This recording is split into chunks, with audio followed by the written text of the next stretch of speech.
அனைவருக்கும் வணக்கம்.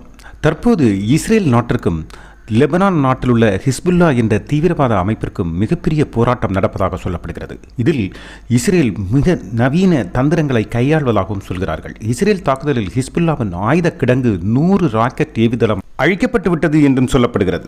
இஸ்ரேல் ராணுவம் மற்றும் லெபனான் நாட்டின் ஹிஸ்புல்லா தீவிரவாத அமைப்புக்கு இடையிலான போர் தீவிரமடைந்து வருவதாகவும் கடந்த 17ஆம் தேதி ஹிஸ்புல்லா தீவிரவாதிகள் பயன்படுத்திய 5000 பேஜர்கள் ஒரே நேரத்தில் வெடித்து சிதறின. அதாவது பேஜர்களை ஹைஜாக் பண்ணி அவற்றை ஏதோ ஒரு தொழில்நுட்பத்தை பயன்படுத்தி இஸ்ரேல் செய்திருக்கிறது. இது உலக அளவில் இது முதல் அனுபவம் என்றும் சொல்லப்படுகிறது. இதில் 879 தீவிரவாதிகள் உயிரிழந்திருப்பதாகவும் 4000க்கு மேற்பட்ட தீவிரவாதிகள் காயமடைந்திருப்பதாகவும் செய்திகள் வெளியாகியுள்ளன. இதற்கு பதிலடியாக இஸ்ரேல் மீது மிகப்பெரிய அளவில் தாக்குதல் நடத்துவோம் என்று ஹிஸ்புல்லா அமைப்பு எச்சரிக்கை வேறு விடுத்திருக்கிறது.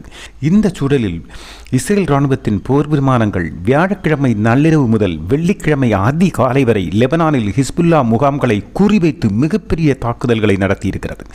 இதில் ஹிஸ்புல்லாவின் 100 ராக்கெட் ஏவுதளங்கள் மற்றும் 1000 ராக்கெட் பேரல்கள் அழிக்கப்பட்டதாகவும் அவர்களின் ஆயுத கிடங்கை அழிக்கப்பட்டதாகவும் சொல்லப்படுகிறது.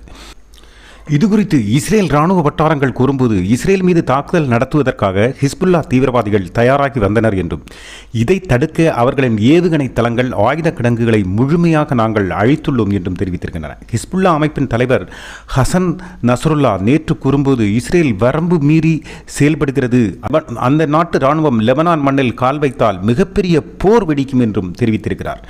இஸ்ரேலின் நூதன தாக்குதல் அமெரிக்காவை ஆச்சரியப்படுத்தியது மட்டுமல்லாமல் பயத்திலும் உரைய வைத்திருக்கிறது.